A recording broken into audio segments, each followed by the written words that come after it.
One thing we thought, because it is kind of a small group tonight, which is great, so more time to talk. We're going till about 7:30 tonight, is just we could go around and introduce yourselves and what your affiliation is in the district, where your kids go to school, where you work in the district, or whatever it might be. So we could start with this young woman. Amanda Whalen, I'm the Chief of Staff at Portland Public Schools. Sue Dearborn, I have a 6th grader, 2nd grader, and a pre-K at Beach. I'm Tracy Temple. I'm a science teacher at Belmont Middle School. Howdy, I'm Steve Lanigan, Beach PTA President. I have a 5th grader and a 1st grader. Tammy Bourne King. I have a 2nd grader at Beach, and I'll have a kindergartner next year. I'm Emily Hagedorn. I have a 3rd grader at Woodlawn, and I'm a PTA secretary there. I'm Daniel Potter. I have a kindergartner at Chief Joseph Hockley Green. I'm Jamie Kale. I have a 1st grader and a pre-K at King. I'm Laura Jacobs, retired, and I'm substituting restricted service. Halima Sharif, Somali interpreter, and I have a 4th grader at Poitiers. Lakeitha Elliott. I'm a PTA mom. Been a demo since I was 3. Been here for preschool and for high school. My kid is less than 90 days from graduating, and here at Jefferson. Thanks for being here. I'm Roseanne Powell, the board manager. Sheree Lewis, Director of Accounting and Payroll. I'm David Wind. I am the parent of a high school senior who is also 90 days from graduating. That will be the end of 15 years as a PPS parent, and I also work for the district as the budget director. I'm Anna Westphal, Russian interpreter for the Portland Public Schools. Yeah, I'm a Chinese Mandarin interpreter and for Portland Public School. I'm Tim, Vietnamese interpreter for Portland Public School. Andres Savila, Spanish interpreter. Great, thanks so much. You keep going, Okay. Hi, I'm Terry Proctor, Communications Department and Multimedia, and I have a 1st grader at Chief Joseph and a 5th grader at Hockley Green. And I'm Erin Barnett, and I'm in the Office of Community Involvement and Public Affairs for PPS. And behind Colin. I'm Greg Garcia. I'm a father of a junior at Jefferson, and I'm the PTA president here. Awesome. Thank you, everybody. Thanks again for being here. So we're mainly going to be talking, as you know, tonight about Wait, the you 20... got 2 more people Oh, back at the table. sorry. They were scooting around. Yeah, Come on. I'm Middleton Outreach Manager for the district. Welcome. Louise Kullahara-Tellison, Web and Graphic Designer for the district. Hey. Okay. So we're mainly talking about the 2015-16 budget, but of course open to any topic you want to bring up. Really, so we have Superintendent Smith here as well, and we're really at the front end of the budget process to make sure that we are hearing your views. Superintendent Smith is going to be, I can kind of have, I've got a list of the key dates in the budget process. I'll just read through this really quick to kind of orient everyone to where we are kind of in that process for next year's budget. So at our March 9th board meeting down at the Blanchard Education Service Center, Superintendent Smith is going to announce her 2015-16 budget framework, as well as present school staffing plan to the board. We're going to have more town halls the week of March 12th to get more public input prior to making your formal budget proposal.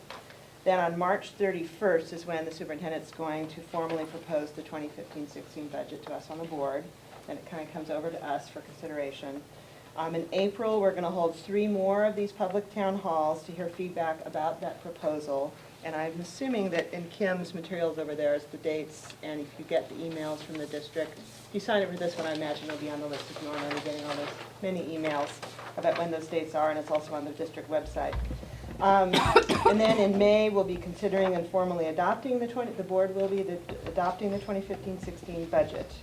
And that's kind of where we are. So we are kind of toward the front end. We've been hearing, if you attend or listen at home in your jammies to any of our long board meetings, you may have heard some of the information that staff has been bringing forth about the different programs and priorities for next year.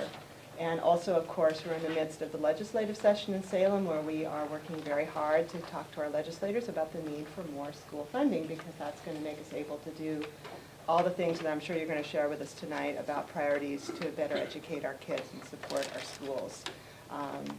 So without going off on a tangent about that, just to say that's really a big piece right now that we're all working for and that we all have been working on for a long time, all of us in Portland. So I'll stop there on the funding piece, but just open it up then to folks who had any questions or comments about the budget or whatever you had to share. And the only other thing I'll add to the Yeah. legislative piece that's just important, because that, the legislature approves or has an education budget that's for a biennium, so over 2 years, and we don't know what the number is yet.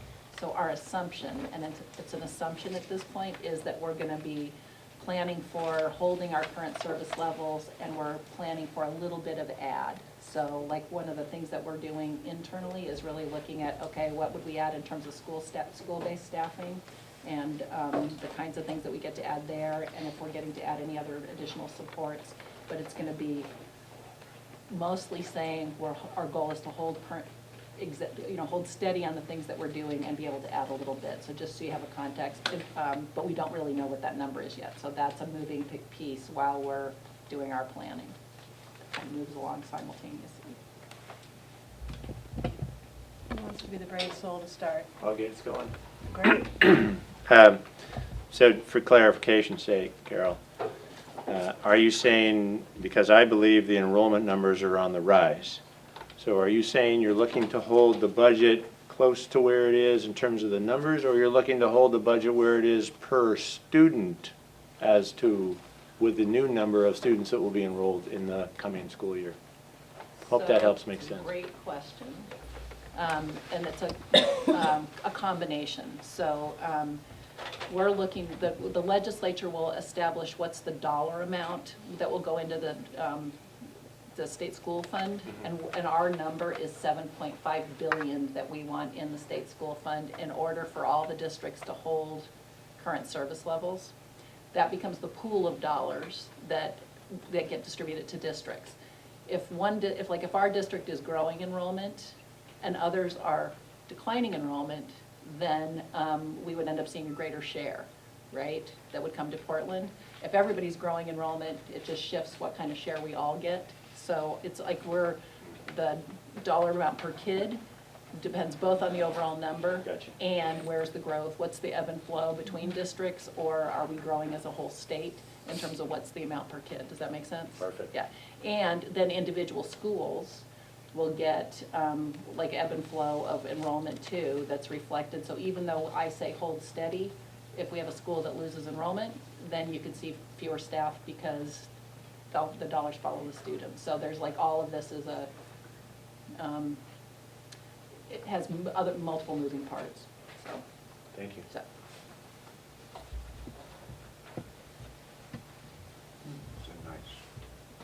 It's a nice job that you did. All the questions have been answered. I'll start out with a funding opportunity. Okay. A couple of them. I wanted to bring to your attention the Playworks and what it's done at Beach School. From a parent's perspective, my personal opinion is it's been wonderful, and that's all I hear echoed on the playgrounds. My kids have brought the lessons for resolving conflicts home. It's reduced discipline, and I think it fits directly into one of your goals of addressing discipline problems. Currently, at our school, we don't have it unless the PTA does fundraising for it. And I'd like to encourage you to consider funding it for next year. Talking with Playworks, it will be $28,000, which is a lot of money for a PTA to raise. In the big picture, it's not much at all, and it's a wonderful program. We've had it for 5 years. I've got a letter for you, Carole, and then I'll submit it to everyone else. And you've probably seen this, but never assume. Also looking at a survey from other educators in the Portland area. Everyone really supports this. It's across the board and nationally. It's been a great program. We're requesting your help to have it continue at Beach. Great. Yeah, it's a fabulous program. And I'm not clear actually that it's one of those things where in some places maybe we provide, in other places it's fundraised. So that would be good. It's been some have been grant funded, some have been PTA funded. I mean, it's been a high value program, and it's totally reduced what kind of incidents come in off the playground after lunch and how people are calmed down when they're coming back in, or they've learned how to wait. Yep. Yeah. I mean, it's been really great in terms Instead of, of chaos on the playground, it's controlled chaos. and kids come back in ready for fun. class at the Yes. end. So it's been a big deal for a number of our schools. And including kids, and yeah, it's And awesome. for school culture. I should Yeah. have added that Roseanne, our board manager, is going to be sort of taking notes, so if there's follow-up information that, you know, we can get from staff, and especially Yeah. for the probably many questions that I can't answer or we can't answer. Carol knows all the answers, Steve knows all the answers, but anyway, staff will follow up with those, so we'll kind of get that out after the town hall. So thanks for raising that, appreciate it, and thanks for your support for that great program. This kind of brings up the recess question. So I was out at the beach last week, I believe, and looked at that. I mean, there's a lot of great stuff was going on in the playground, but we don't really necessarily have, a lot of our schools don't have recesses in morning and afternoon anymore, which is something I think we need to talk about and think about better in the district. Should we be having recesses or not? And why or not? It's a good thing. So I like the play works, but even the recess question is part of that. Right. It would be, I didn't realize that there were K-5s that don't do recess. It would They be. do recess around lunch, but not morning and afternoon, which they've had for years and years and years. It would be very interesting to compare, discipline rates in schools that have. Yeah, it's certainly not any board intent to not have recess, understanding that there's all these pressures of do this, do that. The There's other only so thing much on time. teachers and principals, And instructional time. instructional time, yeah. Although I will say, one of the things that our numbers of our schools have built in is this thing called Go Noodle. You guys know what this is? Where they do activity in classes just as a break, and all the kids get up and they move around and do stuff. But it really, I actually just was in a classroom yesterday, day before, in the morning, where at the moment, the Go Noodle moment, all the kids just got up and they're all ready and they do their little thing, and then they all just get and settle down again. But totally does how are you incorporating movement when we're losing, don't have things like recess. So it's respecting kids need to move. Yeah. It'd be interesting to see what the socioeconomic recess situation is. Because certain schools less worried about the testing, and so they're saying recess is okay, or is it the reverse? Are they more worried about the testing, so they're now cutting out recess?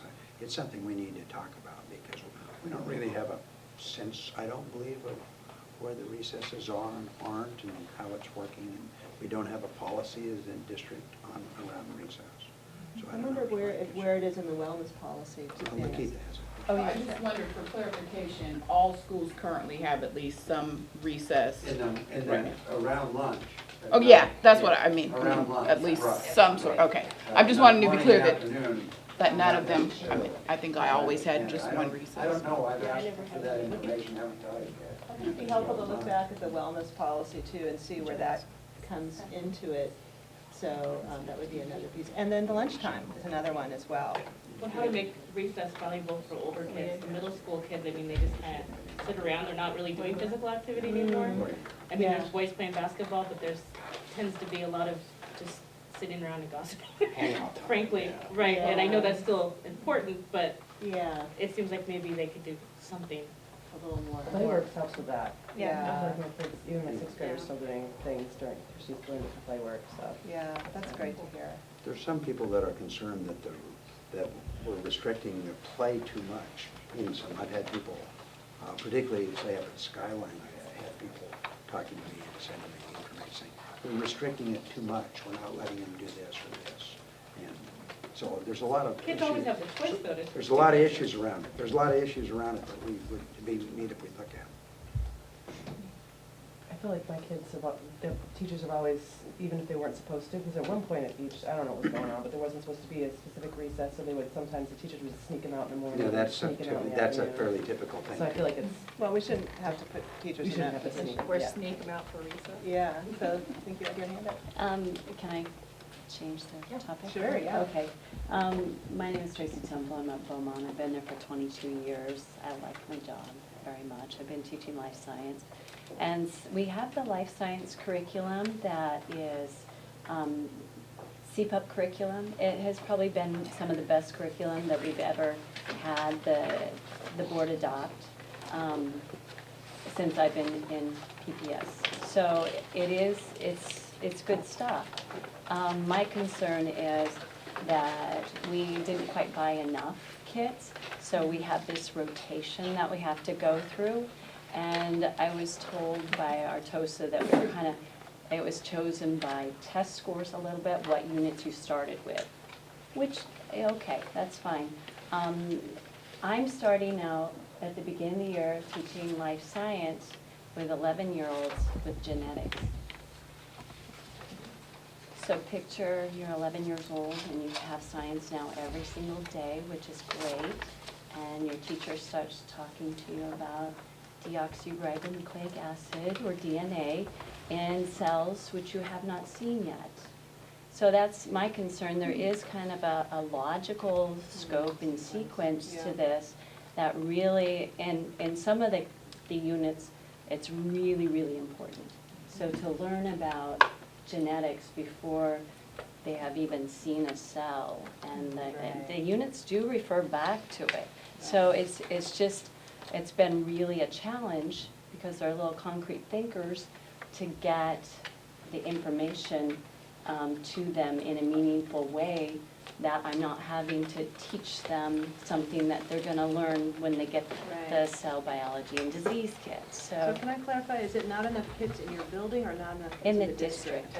It's a district. Between. Yeah, and so it's been really a challenge. Work on filling in the kit, I mean, as we get to So build with back kit. genetics maybe, you get genetics first when it should be maybe It should be 12 or definitely, something. But you some other wait. school has cells first? Is that There's a rotation where they've got it in the kind of the logical order that's in the text.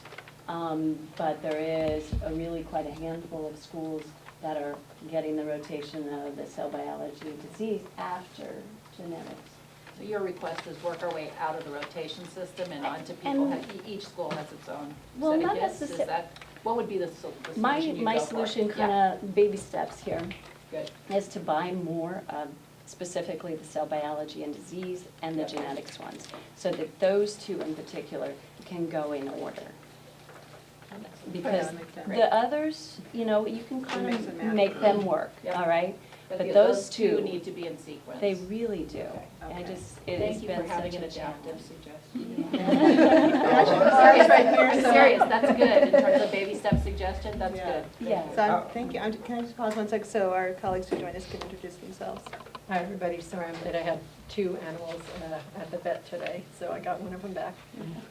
But I apologize. I'm Bobby Regan, and been on the school board for a couple of terms now. 2 kids who graduated from Portland Public Schools, and I'm happy to be here. Tom Curler. And we've got folks from Beach, and, sorry, I can't read my own writing, Beaumont, Woodlawn, CGOJ, King, substitute teacher, Jefferson, and I may have missed other folks. How long have you taught science in Portland? 22 years. So how's the overall organizational structure of science in the district? In other words, you're teaching life science, Sixth and then grade. you've got, in the elementary school particularly, let's say K-8 type, is it organized so that are we teaching some of the general science things as we should, like, for instance, typical like weather and the universe and those types of things? Is that organized in a way that makes sense to you? I can't speak so much to elementary school because I've never taught, and some of them do things a little, they kind of fit it in where they can for science. But in the middle school, generally speaking, we are doing life science in the 6th grade for the most. There's some that do it different. So that's, body systems and cell biology and disease and genetics and basically thinking like a scientist and stuff like that as well. And then in 7th grade, most schools are into physical science, so they get chemistry, forces of motion, that sort of thing. And then 8th grade is earth science. so where we've got weather and water systems and rocks, minerals, and that sort of thing. Some of that used to be in health. Some of it Body did, systems, but that's and- been kind And has it of, been moved into, the science? I have adopted some of the health, just as far as like the sex ed piece of it. I end up doing that. That was because I thought somebody should. So. But the health disappeared in your school for sixth graders? Yeah. In our K-8, the homeroom teachers teach sex ed and health. We don't, Yeah. It's odd. Just whoever will teach sex ed, I think. Yeah. I can tell you, I don't know if this is school-wide at Beach, but in my second graders class, the way that science curriculum is happening, and I don't know how this came about, but they don't have a science teacher. They call it DLI. I'm not sure what DLI stands for, but I think it's language instruction. So there are a certain number of kids in this classroom that need English help. Yeah. And so instead of pulling those kids out of the classroom to teach them English, they're making the English person teach a science curriculum to everybody in the classroom as a way of providing language enrichment for these few kids, but also doing the science curriculum at the same time. So it's a real sort of So what it is, complicated way of, what it is it's CBEL, so it's content-based ELD where you're teaching academic language. Instead of pulling kids out and teaching them English, you're teaching both academic language to all kids. So, I mean, that's it's a strategy. and I think in theory, it's probably a great strategy, but it doesn't seem to be working as well in So actual that's important for practice, because we'll go like look at what's happening with yours. I mean, I don't want to get anybody in trouble, certainly. It doesn't, but it's I mean, worthwhile to flag that your sense is that it's not. I know, he's in trouble all the time. I would definitely rather them have some science curriculum than no science curriculum, but the person teaching the science curriculum is, you know, like a English teacher who's a little frustrated that like, she's being evaluated based on the goals that are set for these kids who need to learn English, but she's not really given the chance to really work with them teaching English because she's teaching the whole class science. And that was a pretty new, a new thing this pilot. Yeah. Yeah, it's been, Yeah. there have been some pilot schools that have been doing it, and it's been successful in terms of the language acquisition. Well, maybe. So, but I don't know, you know what, I'm gonna go, I'll flag it to go check and see what's happening. So, it's a good one to call out. Yeah, I mean, Second grade science has been historically taught by the classroom teacher. right, and I mean, they're doing really general At things least like they're doing weather. some science. I'm Yeah. Yeah, tracking the science is schools where great. they're not doing it. And it is kind of interesting that you guys are thinking that far out of the box to try and do as much as you can with a few limited resources, so props for that. Other budget questions, input? Well, first off, I want to echo the Playworks comments. Chief Joseph, it's been amazing. I'm on the playground every week, and I've never seen a playground so kids having fun and learning how to resolve problems. But I guess what I want to kind of ask about is, I feel in the district with the middle school levels, with having the K-8s in some areas of town, middle schools and others, it's not equitable whatsoever. And I think, I mean, the science comments, that kind of touches on it somewhat. Every school seems a little different, and I think at CJOG, we have a lot of good things going on. But I also look at, there's no music, there's no, no band, and I just feel that, yeah, and it's time to. Do you not have dance anymore? We have dance. Okay. And there is a few things, but it's Not- just not not, full it just band. doesn't, yeah, sort of. And you're way ahead, as I understand, when I talk to other principals. Other K-8. Yeah, well, we You're have a actually great ahead of principal, the I will say elected- that. You're ahead of other places. Miss Molly in the is electives, awesome, yeah. so, but, yeah, it's just, I just look at, I went to school over in the Wilson cluster at Jackson, so I'm really familiar with middle school. And I compared it over here, and it's just not the same, and I just really think it needs to be the same across the board throughout So the would you want to district. go back to K-5s, middle schools? Yes. That's the main thing. Yes, in a heartbeat, I mean, and I guess part of that too, I look at, I'm a kindergarten parent right now, but I've lived in Portland my whole life, so I've kind of connected to him a little bit. But I kind of worry long-term, I'm like, well, is it gonna be the best to stick around for middle school? And I hate having to think about that, because I love my neighborhood. And this is an active question on the table for us right now, too, so just Yeah, well, I know to with tell you, EBRAC yeah. and stuff, yeah. Exactly. We had dance in the middle What school. about that, is there anybody felt who's like- K-8, pushing K-8 versus middle school for everybody, or for, is there anybody going the other way? I love K-8, but we don't have anything. I mean, the kids don't, my daughter's in the immersion, so she only gets one elective anyway. And it's, you know, she's super limited. I feel like our research, I mean, I wanted to do band, I wanted to do things that we, you know, that we all were able to do, and it seems absurd. And we're gonna run out of space. I mean, that's a problem at Beach too. This is true I mean, everywhere, yeah. but I have to say that she, you know, she does love, I mean, having her exposed to the little kids, I feel like it keeps them younger. She likes it. She's very happy there. But I just think that what she's getting is not anywhere near what other kids are getting. In the middle school, Yeah. with the breadth of offerings. Yeah, and just, you know, there's just, I mean, there's just so little. I mean, her cousin's in Tiger and she's taking orchestra. I mean, it's just, I can't even believe that this is allowed to be happen. Like, in how, and even I did a little research. I mean, the number of classes per day is different in different, you know, the K, like they used to have 7 periods, now there's only 6, I think, or it's the time frame doesn't even seem, the length of the day is even different, ours is shorter. 15 minutes different. But, you know, it's something, and so like, for example, at, West Sylvan, so those kids do actually, with the new thing where they have to do the English and the Spanish, they still actually have 2 electives because they have a longer day. So they have shorter class periods. I mean, that just seems like, how is that happening, that we're all have that That was much one of the difference pieces in we the tried day? to negotiate in the contract, and were unsuccessful, unfortunately. Yeah, but we didn't negotiate that situation, what you're talking about, one school having a longer day for a certain grade level versus another school for a certain grade level, that's not contractual, that's the way we've set it up. Elementary. We've set it Well, up. we used to have, yeah, because I know, I look back at the K-8s schedules, I are look back at elementary 3. school. They're part of the elementary So schedule. 4 years ago, when I don't know what, something happened, our day was shortened by 15 minutes in middle school. Like, when it first started, it was longer. Yeah. So, One of the things, Yeah. one of the things I would say is that yeah, but it started out, I know, yeah.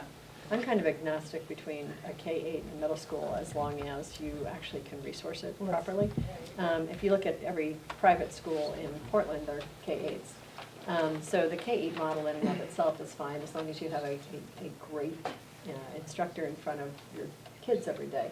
The problem that we have is our K-8s are often in buildings that can't accommodate enough kids to allow for a robust program. So we have that kind of the building side of it. And our budget has been pretty strained. So it is one of the things that we're actively looking at, and with the idea that maybe we will go back to some more middle schools and maybe in each cluster have a K-8 or something like that. So we're sort of in that discussion right now, because there are some people who just absolutely love the K-8 model. You tend to have, well, you have less transition, you have more parent engagement. You know, when you go from 5th grade to 6th grade, the kids aren't all of a sudden feeling like they're the big kids and they don't need mom and dad around anymore, you know. So you have more family engagement, the leadership opportunities for the older kids and the younger kids. You know, all of that stuff can be really wonderful, but at the same time, what we are hearing over and over again is there just aren't as many enrichment opportunities. The one thing to keep in mind in this entire discussion, though, is that in 2017, the legislature has mandated that every middle school child in Oregon should have, I think it's like 55 minutes of PE. And a lot of people cheer, like, oh, that's wonderful, until you realize that if you only have 1 or 2 electives to start with, and one is PE, then all of a sudden you're going to lose out in a whole lot of other areas. And so it's a concern that we all need to be thinking about as well. Plus, if you're in a K-8 and you only have 1 gym and your middle school kids are taking 55 minutes a day, what happens to PE for the K-5 kids? I mean, there's a whole variety of questions that come up with that mandate. When did that change? It will change in 2017. But I had 55 minutes of PE every day when I was in middle Yeah, school. at So one time. when and why did that change? Budget cuts over the years. Part of it's the testing too. The testing is, you're double dipping some kids, giving them 2 periods of math, and they lengthen the reading, lengthen the math. And when you lengthen the reading, lengthen the math, that pulls time away from everything else. I And would so also that's say been part of that it. things have changed since we were in school, though. I mean, I had art, music, gym, but you didn't have technology, for example, as an elective. I mean, there's a variety of things now that you did. Really? You feel like you're into it. But, I mean, things have changed also, and there are a lot more electives that kids are looking at, foreign language and technology and some of those that, at least when I was in a K-8 growing up, we didn't have those options. But like we heard last night about, we're just at the point where just so many programs have been so decimated over these years of budget cuts. So the arts, we finally are at the point where we're beginning to try to have a plan for the arts district-wide. So it's not this, with the arts tax, which is wonderful for K-5, but not a 6-8 piece. How do we add that in? How do we have an articulated program, whether it's, band, choir, visual arts, drama, and so forth. So we're so far behind. It has been so patchworked with fundraising, which of course has its own lots of inequities across the city, grants and everything else.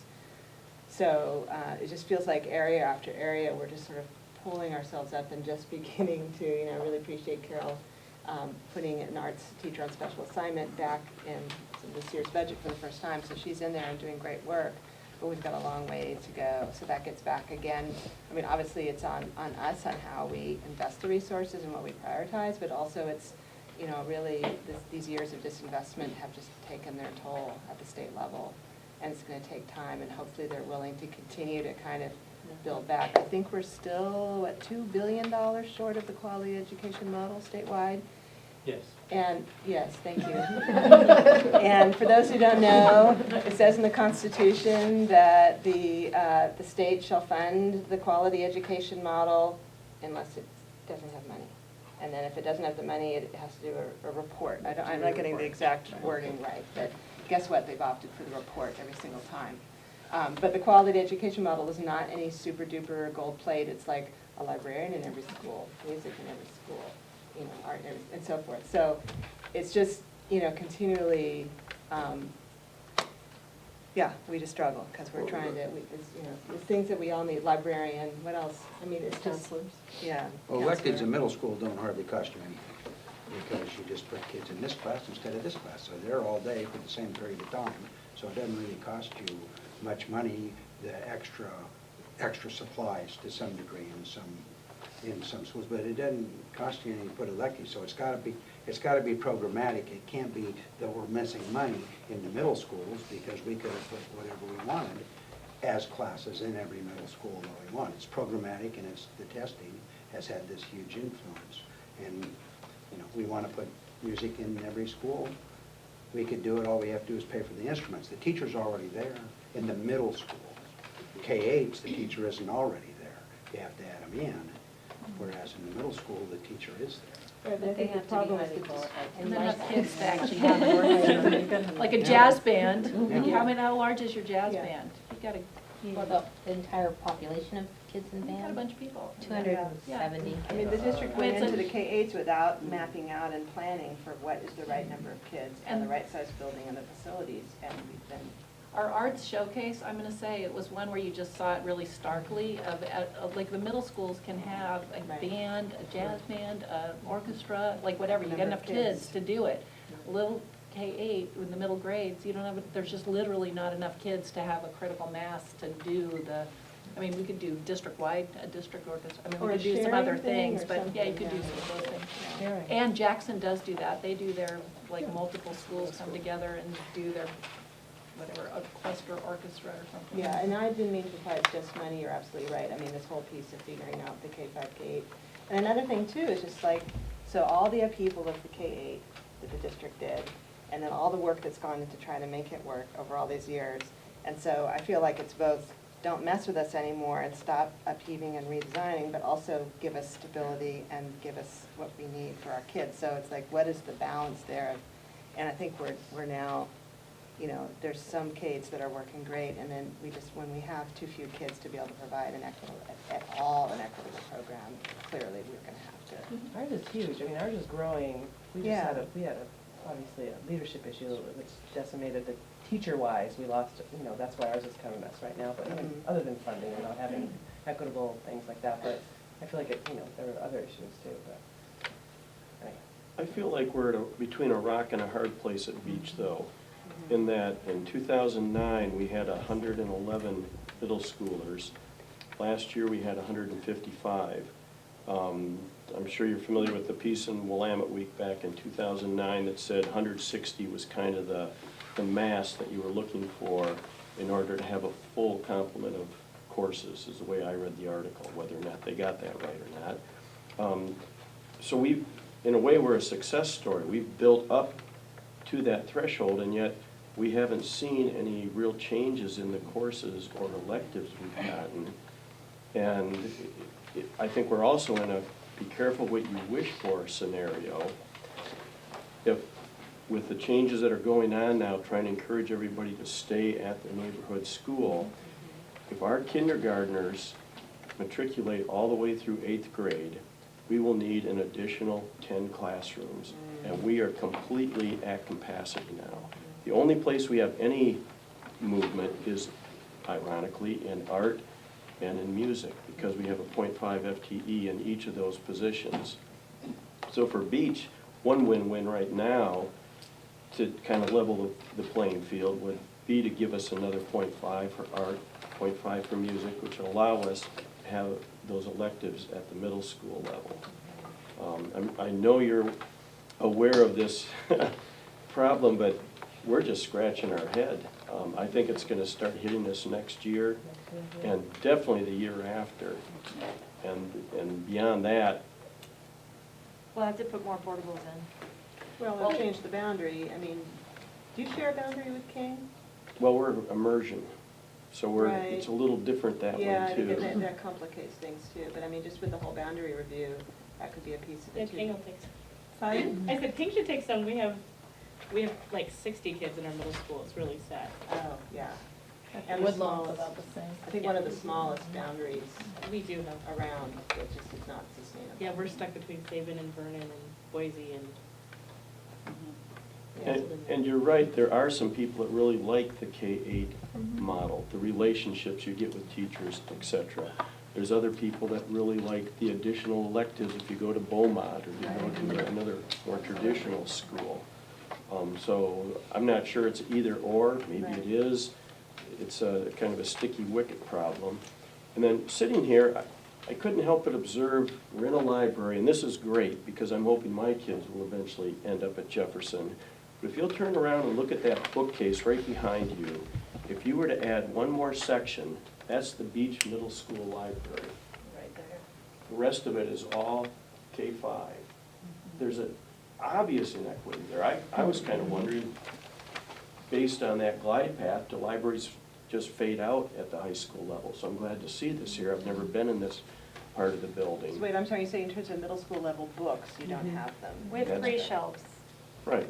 Yeah. middle school level 9 books. feet, 3 of those sections. Non-fiction and fiction. Everything. That's it. All middle school collection. Is 3 shelves. Right. And, you know, we've And are they A lot of even the- current, you a lot of the know, fifth grade things that they're fiction, interested sixth in, grade because that's a problem. Yes. Where- Well, our librarian, she's phenomenal in my opinion. She is really actively trying to get new books in, promote the reading, et cetera.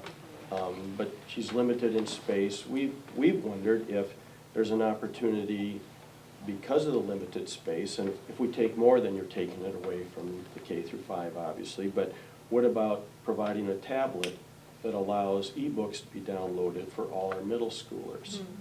And that would be one workaround. There's a cost involved in that, obviously. At Beach School, as I've testified previously, our middle school is over 70% free and reduced lunch. So to expect that population of parents to go out and buy a tablet for their kid is probably not that realistic.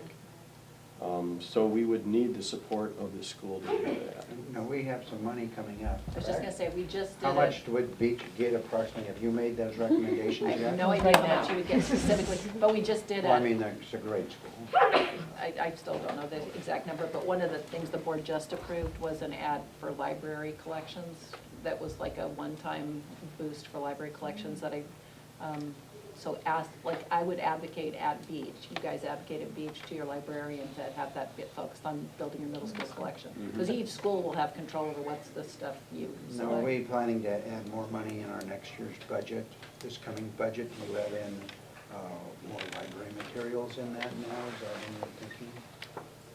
you're thinking? It's not one of the things that is, so we have 38, here's what I'll tell you. Right now, we have $38 million worth of requests in a thing that I'll get to select about $8 million worth of stuff. So, and I am in the process of kind of going through to do what will be a recommendation to the board, but that's some of what I listen for in these things is what are people thinking about?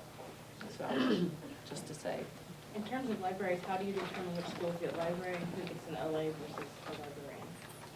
At King, we only have a librarian assistant, so she can't actually recommend books. Really, she has very limited scope of what she can actually do. And she's only there half-time, so we have classes that don't even get to check out books because she's only there 20 hours a week. So some of that depends on school size, on your school size, and what we've done is say. We finally got to 400.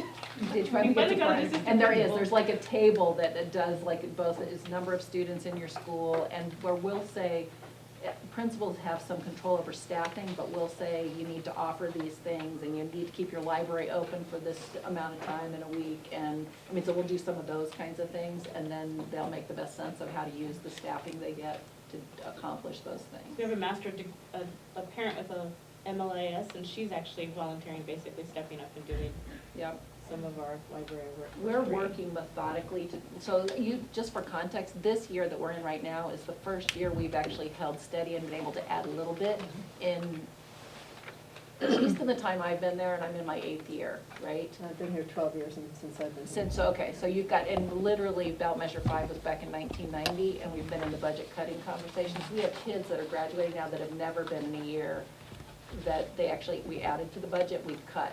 So just to say, like when we're saying, how come we don't see difference in program yet?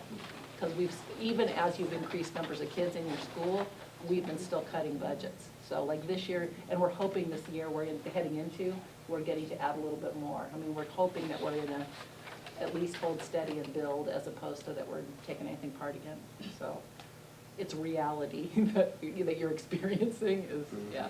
But then it is, some schools are beautiful and have all this investment, and it's so inequitable, and some of it's fundraising, but some of it's also district support, just you guys being there, caring about the place. So although some children may have not, maybe the district hasn't had influx in the budget, but some schools have. Some schools have benefited more than others. So, and that's blatantly obvious to us. Are you talking in terms of program, and are you talking about buildings? I'm just talking about the facility in interest and. Right, I saw that when I just visited 29 schools in the last 4 months, and I saw that a lot. And I think one of the things that happens is that in this school, we need to have the reading teacher, so to speak. In this school, they don't necessarily need that reading teacher, so they can spend that FTE that they have on somebody else. Maybe it's a technology instructor. So all those playoffs, we've never figured out how to deal with that, in my opinion. I've been advocating for a long time now that we would set a basic level, a foundational level of certain things in every school, and then build on top of that, depending on the school's needs. I've never been able to get real support for that.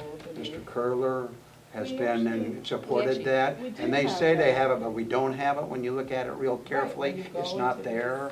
The stuff we have is a different approach. But I'm advocating this foundational level. For instance, I'm going to suggest this time that we have a librarian, a certificated librarian in every school, and it's centralized in this budget coming up. And I think there's money that we can move down more into the schools than we have, and so I'm going to be advocating for that type of situation.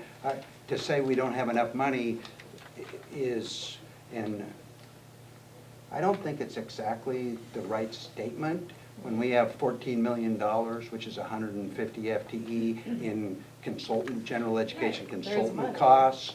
And I just don't think that's the right statement, where we've got a lot of other things going on that we could maybe live without to put money down in the schools. The librarians are critical for reading. It's the major thing we should be doing. The reading teachers that we don't have, I went out and talked to principal after principal who wanted special reading teachers that they don't have. because, so we're trying to solve those problems with processes, but actually it's the teachers who teach children to read, not the processes, though it's nice to have the best process. But, so that's, I take a little different tack that way than my colleagues maybe on the board. What about facilities? Because I notice a huge discrepancy in facilities. And I mean, you just go across town and it's different. And it's happier and brighter and lighter and colorful. And our school is old and dingy and run down and not getting attention and holes in the wall. What happens there? How does that get fixed? So I think all of our buildings are in pretty miserable shape, aside from 2 or 3 maybe that are newer. It's one of the reasons that we went out for our capital bond in 2012. We are doing improvements in up to 63 different schools through summer projects.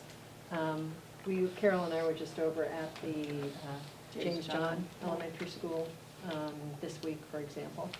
And we installed a new elevator there, and when they did that, they were also able to install another stairway and retain the historic beauty of the outside of the school, but added tons and tons of windows all of a sudden. And oh my God, what a difference it makes. So we are trying to get out to schools and do some of those things. Our priorities in this very first bond are accessibility. And so we have 3 elevators, but there's some other accessibility work that's going on. Roofs, just to try to keep things warm and dry, safe. Seismic for safety. So we're not yet looking at the full remodels for every single school because it's expensive. Each of our 3 high schools, for example, that we're doing are costing between $85 and $95 million. So as we continue with our bonds, we are going to be able to do more and more schools, because once you get through the high schools, they're huge buildings. And, you know, a building costs $95 million, you could build almost 3 elementary schools for that. So once we get through the high schools and then we start hitting the elementary K-8s, middle schools, we're going to see it really snowball, and we will see that kind of investment going on. We obviously have to get the next bond passed first, and that's adding to our first one. After that, it'll be renewals. But our hope is that within the next 30 years, we get through all of our schools. But it's a process, and it's a matter of prioritizing it. So far, the priority has been more around seismic safety for our summer work, seismic safety and roofs and accessibility, and I think those are the right priorities. And science classrooms. And science classrooms from 6th through 8th grades. So, you know, I think most schools are seeing something, but you know, you put a new roof on a building, it doesn't necessarily feel that exciting for anybody. But the fact of the matter is you're not having teachers dealing with leaks all over the classroom and the rest. So you're right, I think there's a built-up frustration because our buildings are so old, but our community is really stepping up, and we've been trying to step up to try to make a difference. And another 27 schools are going to get work this summer. So we did 12 the first summer, 16 the next summer, and this summer is 27. And it's a very short window of time, so it's like a huge amount of go out, do this. But I mean, so more and more schools will feel that. Yeah. And actually, recently, when we've had some opportunity with some supplemental funds, we've been doing some one-time ads and some school safety improvements still from the general fund as well. Yeah. So.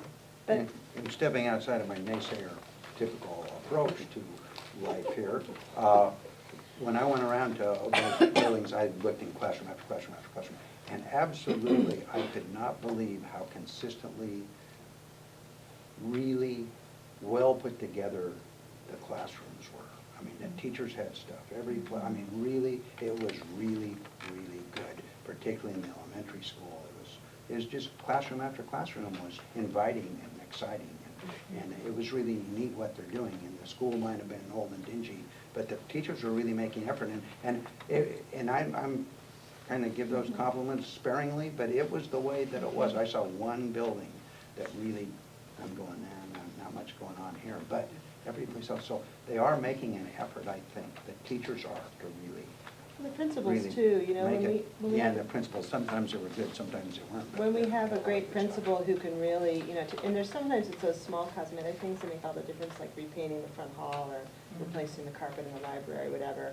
And there is that issue of which parent communities are able to just fundraise for that versus not. But I guess I feel like when we have, you know, well, A, our facilities department trying to keep up with all of those requests, but B, just having a really dynamic principal leader who can make it happen for their building and really have that welcoming atmosphere, even though we do have buildings that are old and with systems with. But we did replace the boilers. Everyone's horrible oil burning furnaces are gone, so we're burning clean, so that's good. Putting 6 solar roofs on this. Yeah. So there's, It's gonna we're getting there, but, yeah. So on that idea that the principals drive a lot of what happens in schools, I know my experience the entire time I've been involved with PPS has just been like a revolving door of principals. And I don't know if our experience, at Beach is, nobody lasts more than 2 years. I don't know if that's sort of standard district-wide, but it seems like if you do, realize that the principals make that much of a difference. And I don't know how you get them to stay more than 2 years, but I know like this year is night and day. We have a really seasoned principal who's a good communicator, and it's just totally changed everything about the way Well, our it's the school works. fit too sometimes, because I can think of a school that had an administrator that people were up in arms about, and then Carole adjusted that person's assignment, that person moved to a different building, and I think that principal got a PTA award. Principal of the year. Yeah, principal of the year, so totally hear what you're saying about the churn, but it's often, it seems to me, and this is in Carole's department of making personnel issues, but for me, from my seat on the board, it's just seeing the fit of the right person with the right school, and it's amazing what a difference that can make. But I totally hear you when it's not the right fit, and when there's that churn, even with good people coming in and out. It's that's just really wasteful of, and it's Absolutely. not just wasteful of the school, like the school district's money, but like, parents just quit paying attention, you just quit going. You quit being involved, you just give up, because it's like, it doesn't really matter what we do, because then just next year, there's gonna be somebody else, and it's gonna be a totally different story, so. And I'm glad you're experiencing good things with your person this year. Yeah, she's I great. am, I mean, I know just, I'm really glad that you're experiencing. But there really is, that Yeah. burnout factor really Yeah. hit us at a PTA meeting where we had John Blank come in, went through the whole spiel, we advertised the heck out of it, here's your chance to have input. And the conversations I had that were given to me on the playground was, why should I come? I told you what I wanted last time, and we were completely ignored. And on that same note, I know this is a budget meeting, but That's all right. I was at that meeting, and the person taking notes on behalf of the district was farcical. This person was typing, we would say stuff like, it would be nice to have a bilingual principal, but we would prefer a principal with experience over a bilingual principal as the highest ranking priority, and he wrote, do not want bilingual principal. And we're like, wait a second, that's not what we said. And he's like, it's not my fault you can't say what you mean. And we're just like, oh, Yes, it okay. was- It was just, and when you have experiences like that, why do you even bother to show up? Well, that's important for us to hear back too, I'm just gonna say, so like. That was the worst note-taking I've ever dear. experienced. It's And important to hear basically, back. we I just- had no idea who was doing it, but that's important to hear back. Well, we found out afterwards, it was someone that HR designated, and it turned out that individual had never taken meeting notes Notes at a before, public meeting yeah. before. So it set him up for But it totally failure. ended up communicating something to community that would not be what we want to be Right, communicating. because we were skeptical already, and then when you Sure. see someone that is totally inept, And not reflecting what you're saying, yeah. yeah. So you're just like, Thank you for just telling us that right now. One of the things that I've tried to push with no success is to include teachers and parents to some degree. You include them and you select them in some manner, and you actually include them in the interview process, and they get to make a recommendation. And that makes sense to me, but I can't get support on the board to do that. I can't get support from the superintendent. I could see how that could As much as become I like the unnamed. superintendent, I can't get support from her to do that, to actually have those people. When I put together in 1981, I think, or 1980, the selection for the superintendent, when we chose Matt Prophet, we had different committees that interviewed, and they made recommendations to the school board, and then the school board made that decision. We have administrators to make that decision, but it'd be nice to have parent and teacher recommendations in that process when you get down to the last 3 or 4 people. But like I said, So wait, not are you having any success talking about in the superintendent? no, I'm talking about that model is a good model. It really works to get good people, because you have parents who might say, yeah, I like this one, and this is what we like about this one, because they've actually interviewed them, and they actually know who the people are. And we did suggest that John come to a staff meeting, and the principal said he's more than welcome to do that, and no follow-up on doing that. So actually, if you want somebody to come to a staff meeting, it's usually the senior director who would, for your cluster, that would come to the staff meeting and do the further listening, and they will come and do that. So like if John wouldn't be the person who would come, it'd be the senior director. So like, and then just ask, and we'll send somebody to come. So evidently he didn't It may not have relay gotten that been message. connected, but Antonio is sitting right back there, who supervises the senior directors, and he'll pass it along. It for does each. seem like, Yeah. I don't know what the turnover rate is district-wide for principals, but It's not, you guys have had an unusual situation. Yeah. Here's what I'm gonna tell you what we are doing right now, process-wise, because we have had moments where we have done exactly what Steve is suggesting, where we've had to interview teams at the building level. Here's what we're doing right now, is we have a district-wide, interview committee that includes members of the community and people who have applied to be on it, but you're part of interviewing the entire principal pool for PPS. So it's like if you hire somebody, we want people who are like, we want you as a PPS principal, but you may end up with different assignments over the time you're with us. So having one school community that hires somebody that then is like, we want you to be owned broadly by PPS as you're a PPS principal. So it's a cross-sectional group. Part of what the complexity is if you're a sitting principal in one of our schools, you don't go through an interview, you just get a lateral transfer, you don't go through. So if we do a community interview, you won't see any of our sitting principals, you'll only see people who are new applicants. So you will have people who, a sitting principal won't be somebody that, anyway, you get complexity about, because we're not putting a sitting principal in the position of, oh, they're applying to another school. Okay, then we've got a whole nother community who's all fired up that now you've got, anyway. And part of what we've been trying to do is a school that is a stable, pretty under control. That would be a great place for it, and has had a principal for 7 years. Great place for a new principal. A place that's got a lot of turnover, has had a lot of turnover. We're gonna want a seasoned principal, right? Who's gonna go in and be a steady. So we are trying to do, as a district picture, the ability to do some of that. And if we're like, okay, we're giving you 5 new people to interview, so you have the experience of interviewing, and then we give you a seasoned person, because you've been in a place with you're like, hello, we didn't even interview that person. So anyway, so we're doing, how do we involve community at the district-wide pool? So more complexity than you wanted to know, but we're trying to respond to. And then each community gets to have the time where you're saying, here's what we're looking for, so we have that information. And we get usually really good detailed notes that are telling us what a community has said. Really, usually they're verbatim, where we're able to go through and see, here's what you loved about your last principal, here's where you really need something different than your last principal, what are you really looking for, you need somebody who's bilingual. I mean, exactly the kind of things you guys said are the things that we need to know when we're trying to figure out best match, so. Well, we were fortunate in that our secretary took those notes. Oh. And forwarded on. And forwarded on, oh, good, that was perfect.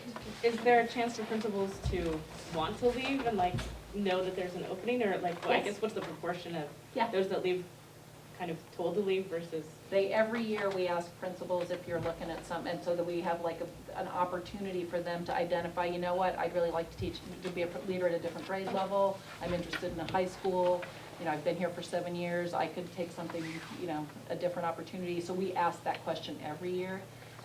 Unfortunately, then you get a little bit of that domino effect, right, where somebody moves, then it's another opening, and then. It's unusual to end up with the kind of turn you guys have. Yeah. It was a rough start to the year. We had 2 new secretaries, new.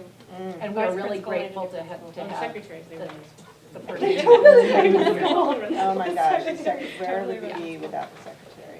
Oh my Do we have, at a district level, do we have teachers who are interviewing, or just your parent? Do you have your big parent group? Do we have a teacher group that interviews those people too? We I offered. don't think we do we? We offered PAT, and actually PAT and PFSP generally will end up with slots on each of those kind of districts, because we've done that both for district leadership positions and for the principal pool. I don't know that they actually gave us names. Because one of the things people keep bringing to me is the teachers, where I'm getting a lot of complaints around the principal sometimes. I get a lot of notes, people send me stuff.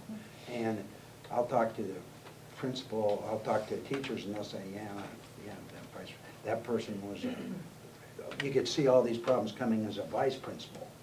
And they could see it because they worked with that person, but we don't get out and interview those people. We work with the supervisor who often has that person they want to push along. Yeah. It's a different perspective, and we don't get that teacher perspective any place, in my opinion. That's one of the reasons I'm kind of supporting the teacher.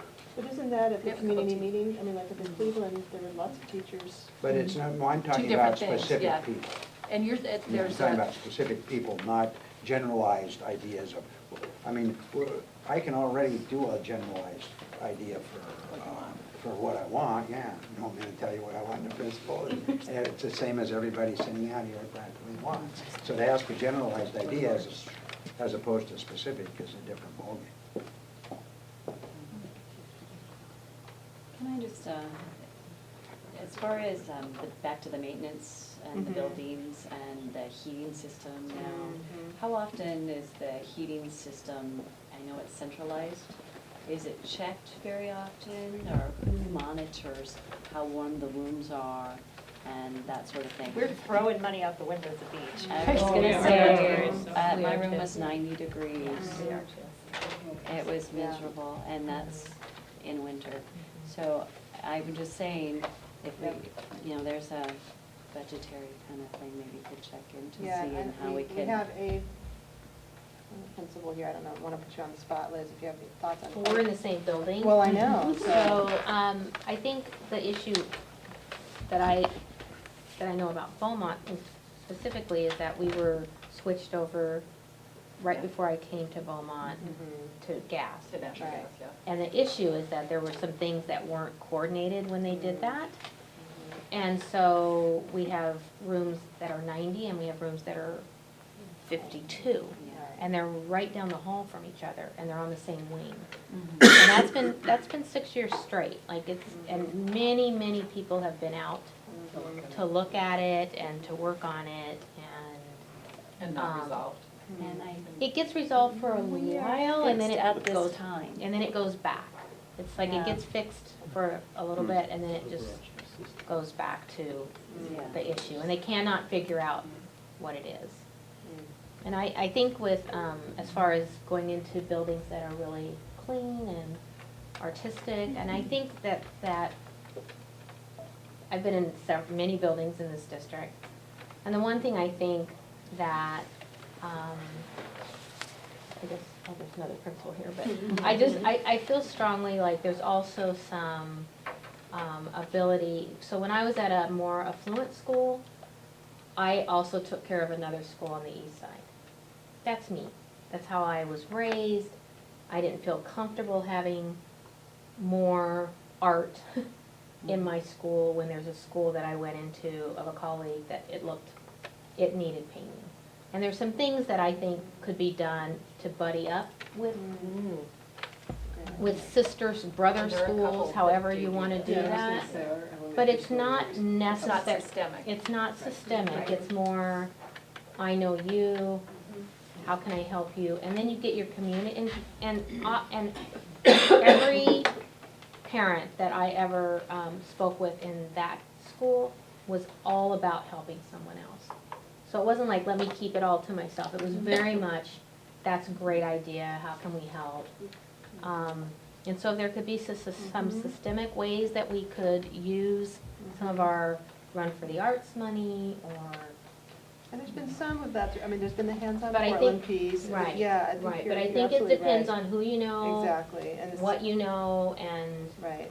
So Well, I think. it's like too many things in PPS where it's just sort of one-offs or pockets and it's not systemic. And I think the theme we keep, seeing over and over again. Parents should be empowered to, I mean, the worst, anything that's gonna happen is, we planted a bunch of flowers in front of ours, the worst anybody would have said is no, but they said yes, so we went for it. I mean, just ask. You could get a no, but you could get a yes. I hope you get a So yes. just You're planting become, flowers. I know, just become Yes. empowered to do it yourself, Yeah. There's easy ways to just make your school just a little bit better. And go for it. It makes you feel better too if you're the one who Right. did it. And some of us having a principal who goes out to get that money and gets grants, too. I mean, that's quite a bit of it, to a certain degree. I was lucky, how'd you get this? Well, we wrote a grant for it.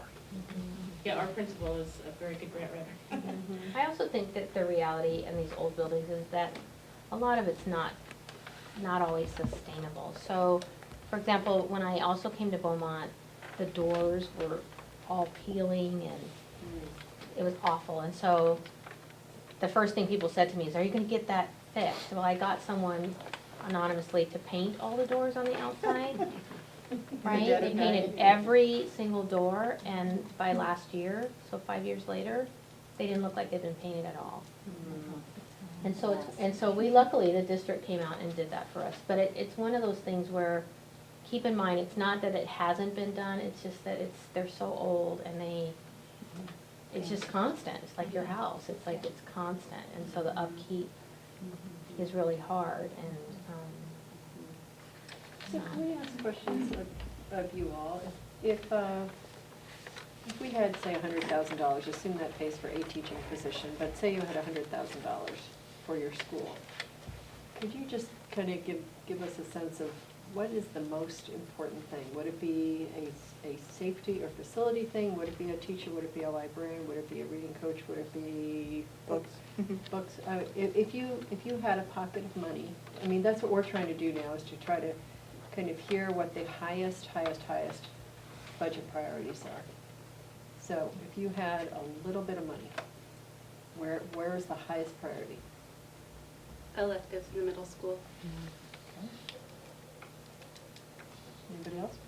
I think it would be like a music teacher to spread at least across through the K through 8. Anybody else? I look out, we're at an art school, so we have a lot of art. I feel, but I feel like it would still go to the upper grades, because I feel like the little people are, I mean, my son's in immersion, so I feel like he's set. But I feel like the kids that aren't in the immersion program, or even later when they get there, there's, not a lot of electives besides African drumming and art, but there's other journalism, yearbook, all those stuff that we have when I was a kid would be great. Can I just interrupt, so you're in Mandarin immersion? At King, yeah. Yeah, awesome, how's it going so far? Great, yes, he's much past my level of hello, thank you, and 1 to 10, but it's going great. We love it, and everyone's really invested. We just had our Chinese New Year celebration, it was great. Oh, that's really Yeah, we exciting. posted some videos on there. Great. We lucked out with getting 2 great teachers this year, and hopefully we'll get another great teacher for next year for 2nd grade. Any other ideas in terms of budget priorities? At Beach, I think it's the art and music. Not only do we need it, but capacity-wise, those are the only electives we can add. We don't have another room for home ec or metal shop. It just doesn't exist. We've got underutilized space. There's a need and a desire for that, so I'd be voting for art and music as well. After my science kids? No, The science I kids. think, Science kids, yes. actually, I would like to see the art, we have a full-time art teacher again. And drama. And Pardon? drama. And drama, I miss drama. Yeah. But I think too that the school like ours, where we're not Title I, we've patched together academic support for kids, but we don't really actually have a designated teacher who can help kids who are academically challenged. What about So- psychologically challenged? Pardon me? You're at Beaumont? Mm-hmm. I was talking to a teacher, a principal, and I asked her that particular question. Well, what do you need? And she needed basically a school psychologist to actually work with children. Well, Social service, at Beaumont, we therapist, have- a yeah. therapist, really, to work At with Beaumont, kids. So that would have been her one. We're really fortunate. We have a school psychologist, we have a school counselor. We also partner, just went out of my head, I can't think of it, it's not Morrison Center, but another one of the mental health organizations. We actually have a therapist come in once a week. Thank you, it's Cascadia. And that's what the teacher, that she wanted a mental health therapist. We have, right, And so what we we're have doing. that. So ours, what we're missing is someone, I mean, we have academic support classes, that teachers teach, but to have someone who actually could work with kids, I think would be really helpful. Anybody else? What about the reverse? If you had to get rid of a program. You don't God. ask them. Nobody wants to say that, We do just they? spent Huh? 20 years doing it. Yeah. I know. Like, we did, Well, we what I'm actually talking about talked about many is, what I'm initiatives. talking about is trading, not just dumping, but trading. We did that. You for have years. this, Cut this and now what we did should this. have this. Well, not getting rid of the middle school, but putting them in their own building so they had a middle school. That would be what I do. Good. So what else do you want to tell us in terms of your highest kind of budget? I mean, we're in budget season, you've got the superintendent and 4 board members here. What are the things that the biggest messages you want us to take away from this meeting? It's probably not that, but I have a question. It does affect the budget. The shift in the school calendar is gonna affect how the heating and cooling. And for me, it's like the opposite way that I was hoping it would move. I mean, we're cold until July. Why are we getting the kids out earlier and bringing them in when it's like 100 degrees? Like, it doesn't make sense to me, and it feels like you're gonna have to cool the school. So it does affect the budget. But I know it's something to do with testing, but it makes me absolutely insane. Well, partly it's Labor Day is so late. That's part of it. Until September 7th this year, so you wouldn't start until like September 9th. Well, it doesn't even matter. Can we start in September and not July or August, whatever month that is? Yeah, August. Yeah, and I forget we've never started in August before. Yeah. So Oh, I know. regardless of when Labor Day happens, it just seems like, why would we go? I mean, I was really hoping that we were somehow going to get a shift till we start later in September, because why wouldn't we? 'Cause it's cold, it's hot, and the kids are sweltering.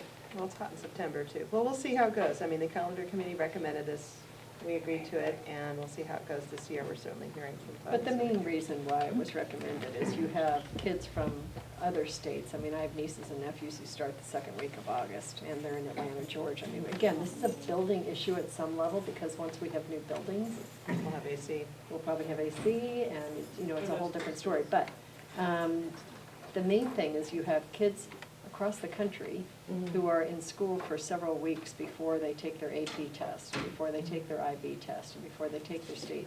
And it does make a difference.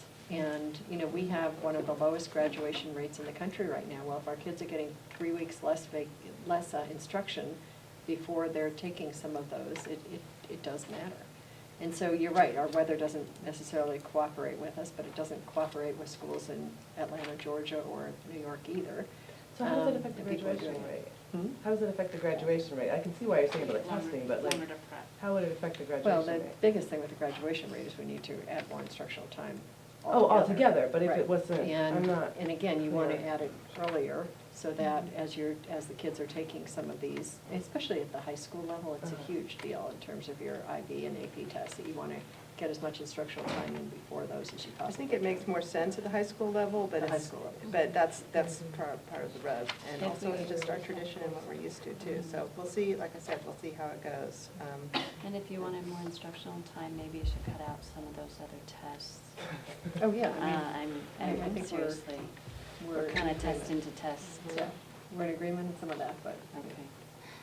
So I want to be respectful. I don't have, I can't see the clock. I think we're almost Yeah, at the we're end. almost there. Okay, Not so, just- just. 5 minutes. Thank you. We're into a wrap-up section. Yeah, so I just really appreciate everyone coming out and just the great dialogue. It's really valuable for us and just enjoyable, frankly. So I don't know if there's any parting thoughts or? Well, I just wanted to acknowledge our Sun program, which is brand new at Beach, has been outstanding. Good. We have most valuable player for the Cinda Jackson, who is our beach coordinator. She's just excelled in everything that I could possibly hope for. And I would leave you with a question. In the communication realm, when is Red Dot going to go away? And, because I've heard rumors that we're going to a Google type of You mean our company website? Our website? Right. It's one of the budget proposals this year is to go to School Wires, which is a different website platform that would be district and individual school platform that's way more. Better. Is way better. So, Yeah. so there hasn't been any decision made to Yeah, go no, to it's Google? one of the proposed, one of the Is proposed that part of the things. 38 million? It's part of the 38 million that's in my lab right now to figure out how I get to 8. Right. Yeah. So do you think Yeah, that's would you something we should put priority on prioritize? if it's not horribly It's, expensive. it's like a $80,000 price tag on yeah. the district-wide school wires. I If know. if it truly works, I would. We've because- looked at a bunch of other districts that are using it, that have great websites, that are really responsive, and I'm just, like, this is part of what's really interesting about figuring out all of our constituents and what do we need, and this one in terms of communication. I know for a fact, you have lost several of my friends to private school over not being, To over. figure it out on the website. Yeah, they're just like, there you oh, go. well, this is a Seriously, digital era, and yeah. if you can't find anything about your It's school a really online, clunky then. website. Oh, good Lord. It's a really clunky Like website. this, all these other private schools or charter schools, they have their curriculum online and the They got it, teacher yeah. posts like weekly updates and it's easy and I work full-time so I can't be in the classroom, but this way I can at least see what my kid's doing. Right. But And they I still have think to get teachers that will actually post to that website. we'll too. do There's it. that. But that's- yeah. Can I make a pitch for a good search function? Oh, yeah. Yeah, wouldn't have been. Oh, you get the list of like Lord, horrible Yeah. percentages and numbers and. Oh, yeah, it's insane. I have a go-to person that I, after I get frustrated, I call Nisha, Oh, yeah, Nisha knows. and somehow she can do it, but Every now and then I get lucky and actually the thing I want pops up, but yeah, it's rare, so. And I did want to say thank you guys for being here, and spending your time. I know you guys, it's not like you get paid for this, so thank you for doing No, that. you aren't either, so thank you for your time. Thank you, everybody, very much. Thanks to staff for putting this all together and for being here. And thanks so much. We'll see you at the next meeting or around town.